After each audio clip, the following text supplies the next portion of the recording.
बड़ी एक तगड़ी शो करने लगा हूं।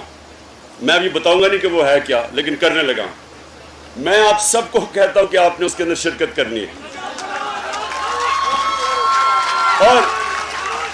और इसलिए करनी है, मेरे लिए नहीं करनी, पॉलिटिक्स के लिए नहीं करनी, अपने मुल्क की हकीकी आजादी के लिए आपने सबने निकलना है। ये जो कह रहे हैं कि हम बड़े मुश्किल फैसले कर रहे हैं, ये वो जो पहले तो शुक्र है कि कहते थे ना जी शहबाज शरीफ पंजाब स्पीड, और वो पता नहीं किधर है, सुबह 7 बजे ऑफिस पहुंच जाता है और पता नहीं वो क्या क्या कर देता है। हम सारे इंतजार करते रहे कि शायद वाकई कुछ करेगा। पता चला ये सब कुछ, ये सारी डेवलपमेंट सिर्फ इश्तिहारों में ही होती थी। 50 अरब रुपए के